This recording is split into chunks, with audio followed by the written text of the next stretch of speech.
Yeah. For a second. Gaza's health ministry said today that 6 Palestinians were killed and dozens wounded in Israeli fire on crowds of residents waiting for aid trucks in Gaza City. Have you raised this with the Israelis, and do you have any information on this? So I don't have any information on this specific report. I just saw it today. I can tell you that this is the type of thing that we often raise with the Israelis, both to seek out more information and to make clear that we want to see effective deconfliction measures taken. We want to see them take steps to minimize civilian casualties. We want them to take steps to see that aid is effectively distributed to Palestinian civilians who need it and in no way jeopardized. And then just further on aid, the Secretary said yesterday when talking about the maritime corridor that it demands tremendous coordinating among donor countries.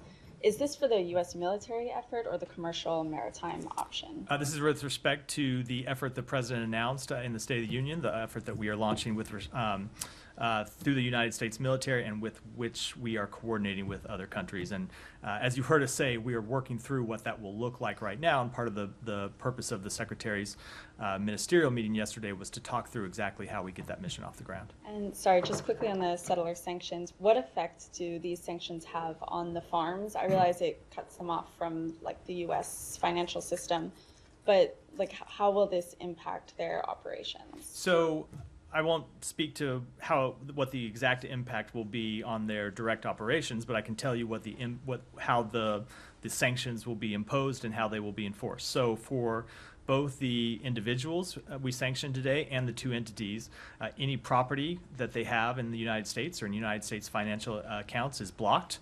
They no longer will have access to it, and they no longer have the ability to transact with the U.S. financial system. And then on top of that, any entities that transact with the United States financial transaction system, which of course is most entities in the world, banks and other entities, put themselves at risk of further sanctions and further enforcement activities from the United States if they transact with these farms and with these entities. So what we've seen when we announced our first round of sanctions under this new executive order last month is in Israel, Israeli banks freezing the accounts of the 4 previously designated individuals. And I won't make any predictions what will happen going forward, but I know that every entity around the world takes these sanctions very seriously. And why go ahead with them now? Is it because there's not been progress in talks for a temporary ceasefire? This is completely independent of the ongoing effort to achieve a temporary ceasefire and release of the hostages.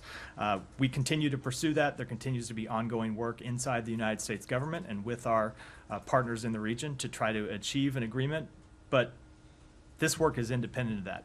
We have made clear for some time that we wanted to see Israel take additional action to, number one, stop extremist settler violence, and number two, hold those responsible for it accountable.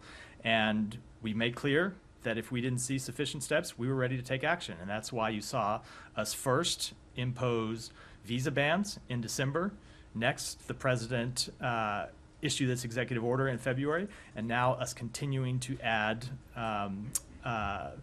designated entities to the list of those that we have sanctioned. And I will just say, this is an area where we are going to continue to remain vigilant, and if additional actions are appropriate, we will not hesitate to take them. On Israel, thank you, Matt.